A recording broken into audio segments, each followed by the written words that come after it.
1억으로 시작한 계좌가 59억이 될 때까지 저는 차트를 더 많이 보지 않았습니다. 오히려 반대였습니다. 종목을 줄이고 시간봉을 줄이고 매매할 때 판단하는 기준까지 전부 줄였습니다. 왜냐하면 예전에 저는 차트를 많이 보면 볼수록 오히려 더 많이 틀렸기 때문입니다. 차트에 없는 신호가 보이고 원래 세웠던 기준도 계속 바뀌었습니다. 그래서 결국 모든 걸 3개로 줄였습니다. 한 개의 종목, 한 개의 시간봉, 그리고 2개의 전략. 오늘은 제가 1억에서 59억까지 가는 동안 가장 철저하게 지켰던 1대1대2 룰을 보여드리겠습니다. 퇴근하고 집에 와서 차트를 켜는 순간부터 이미 피곤한 느낌. 분명 시작할 때는 의욕이 넘쳤는데 어느 순간부터 숙제처럼 느껴지는 그 감각. 저도 그 시기를 지나왔습니다. 2022년 비트코인에서 1억 4천을 잃었던 그때 저는 단순히 돈만 잃은 게 아니었어요. 그때 제 컴퓨터 화면에는 창이 8개, 9개씩 떠 있었습니다. 비트코인, 이더리움, 나스닥, 골드까지. 시간봉도 1시간봉, 15분봉, 1분봉까지 내려갔다 올라갔다 반복해서 봤던 기억이 있습니다. 그러다 보면 이상한 일이 생깁니다. 차트에 없는 신호가 보이기 시작해요. 원래 차트에 없던 패턴이 제 눈에 있는 것처럼 보였습니다. 심리학에서는 이걸 확증 평행이라고 부릅니다. 내가 보고 싶은 방향이 먼저 있고 그 방향에 맞는 근거만 눈에 들어오는 거예요. 너무 많은 걸 동시에 보고 있으니까 뇌는 지쳤고 그 피로가 확증 평행을 더 심하게 만들었습니다. 개발자 출신으로서 저는 이 상태를 이렇게 정리했습니다. 변수가 너무 많으면 원인을 절대 찾을 수 없다라고요. 오늘은 이 얘기를 해보려고 합니다. 제가 지금 왜 종목 하나, 시간봉 하나, 그런데 전략은 2개, 이 조합으로 트레이딩 하는지, 그리고 이 두 전략이 실제 차트에서 정확히 어떤 자리에서 진입하고 어떤 자리에서 빠져나오는지 그대로 보여드리겠습니다. 마지막으로 이걸 왜 제 손이 아니라 프로그램에 맡겼는지까지 순서대로 말씀드릴게요. 이 3가지만 보신다면 여러분이 지금까지 왜 수익이 났고 왜 손실이 났는지 그 이유를 스스로 찾아낼 수 있을 겁니다. 근데 이 얘기를 제대로 이해하려면 트레이딩 역사에서 가장 유명한 실험을 말씀드릴게요. 1983년 미국 시카고에 리처드 데니스라는 트레이더가 있었습니다. 당시 이미 선물 시장에서 몇백억을 벌어들인 사람이었어요. 근데 이 사람이 동료와 오래된 논쟁 하나를 하고 있었습니다. 트레이딩은 타고나는 재능인가 아니면 훈련으로 만들어지는 기술인가라는 논점으로요. 데니스는 이걸 말로 끝내지 않았습니다. 신문에 광고를 냈습니다. 트레이딩 경력 전혀 상관없이 다양한 직업군의 사람들을 모집했습니다. 그렇게 배우 지망생, 회계사, 비서, 경비원까지 시장 근처에도 안 가본 사람들을 한 곳에 모았어요. 그리고 이 사람들한테 자기가 만든 규칙을 딱 2주 동안 가르치고 실제 돈을 맡겼습니다. 이 사람들이 트레이딩 역사에서 터틀 트레이더라고 불리는 사람들입니다. 결과가 어땠을까요? 이 초보자들 이후 4년 동안 연평균 80% 수익률을 기록합니다. 감각도, 확신도, 경력도 없는 사람들이었습니다.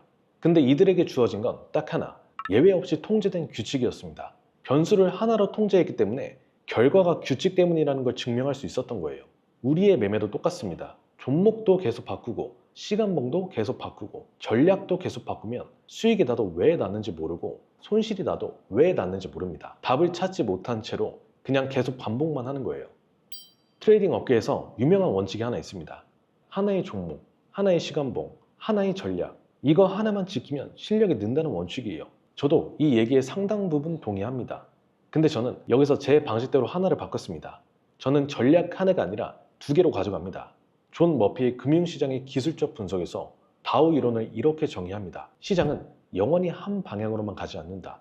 추세가 만들어지는 구간과 그 추세가 쉬어가는 구간이 반드시 함께 존재한다라고요. 저는 이걸 제 방식대로 이름을 붙였습니다. 수렴, 그리고 발산, 에너지가 눌려있는 구간, 그리고 그 에너지가 방향을 갖고 터지는 구간으로요. 만약 제가 전략을 딱 한 가지만 가져간다면 시장에서 절반의 시간만 저에게 유리하게 돌아갑니다. 나머지 절반은 잘 맞지 않는 구간에서 억지로 버티는 셈이 되는 거예요. 그래서 저는 전략을 2개로 나눴습니다.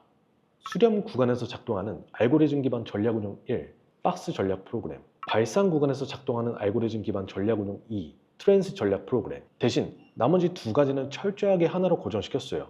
첫 번째는 종목입니다. 저는 시장 전체를 다 보지 않습니다. 하루에 제가 실제로 들여다보는 종목은 한두 개예요. 골드, 나스닥, 실버, 유가동 원자재, 이 안에서 그날그날 조건이 형성된 한두 개만 봅니다.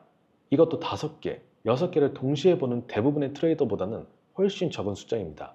사람도 오래 알고 지내면 표정만 봐도 컨디션이 보이잖아요. 차트도 똑같습니다. 매일 보는 종목은 평소와 다른 순간이 눈에 바로 들어옵니다. 두 번째는 타임프레임입니다. 저는 실제 진입과 청산, 포지션 관리는 딱 하나의 타임프레임에서만 진행합니다. 물론 상위 시간봉으로 큰 흐름, 지지와 저항, 매물대는 확인합니다. 그건 방향을 확인하는 용도예요. 근데 실제로 들어가고 나오는 결정은 시간봉을 계속 오르내리면서 하지 않습니다. 그렇게 하면 방금 전까지 확신했던 자리가 다른 시간봉에선 전혀 다르게 보이기 때문이죠. 여기까지는 원칙 얘기였고, 지금부터는 실제로 제가 어떤 구간에서 진입 버튼을 누르는지 그 안쪽을 보여드릴게요. 기술적 분석에서 가장 오래되었지만 자주 무시되는 원칙이 하나 있습니다. 거래량은 가격보다 먼저 움직인다입니다.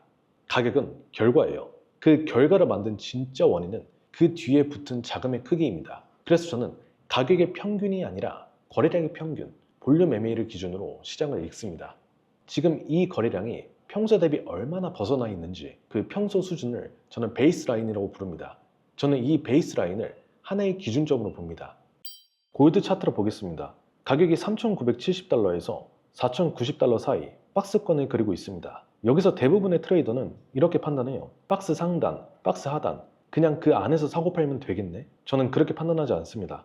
박스권이라도 다 같은 박스권이 아니에요. 지금 이 구간을 보겠습니다. 볼륨 MA가 베이스라인보다 낮게 눌려있는 구간을 캐치하는 겁니다.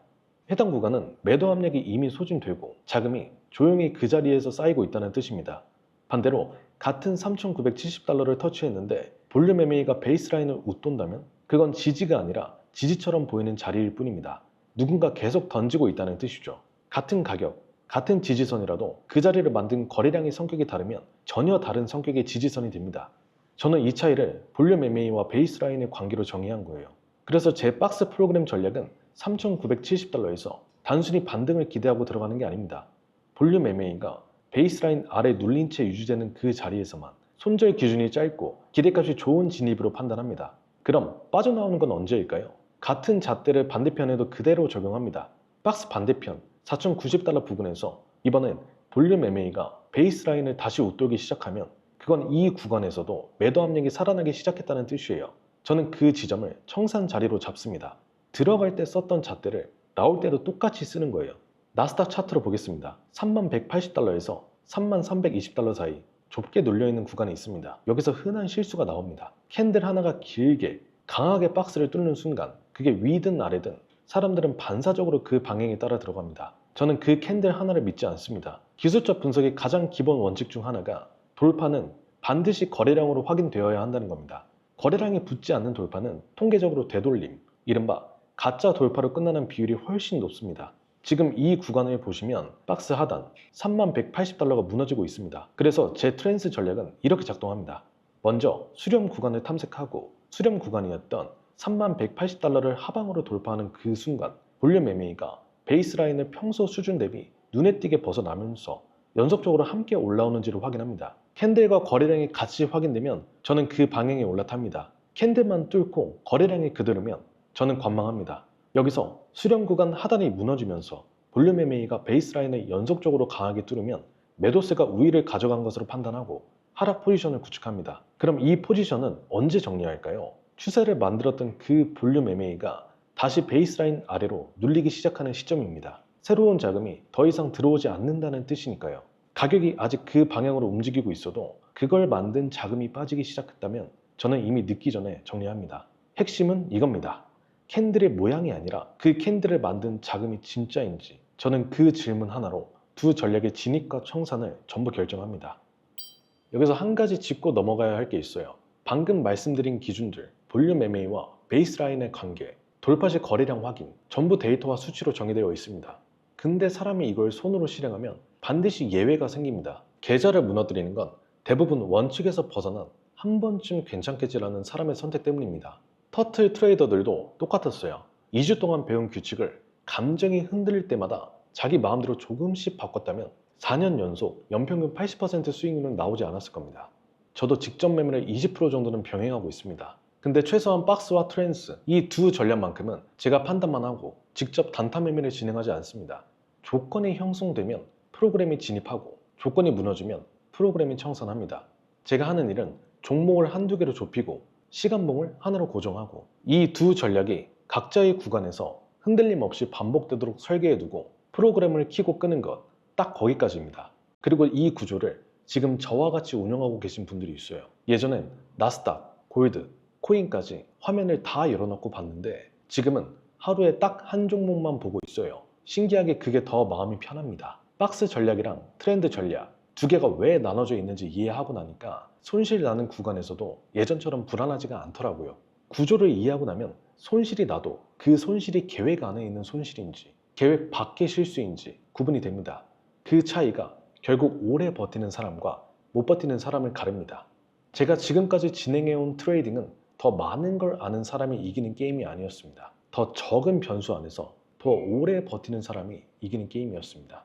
오늘 보여드린 박스 전략과 트렌드 전략, 이 두 프로그램이 실제로 매일 어떤 자리에서 체결되고 있는지 그 실시간 기록은 전부 고정 댓글 브리핑방에 남겨두고 있습니다. 말이 아니라 숫자와 데이터로 매일 확인하실 수 있습니다.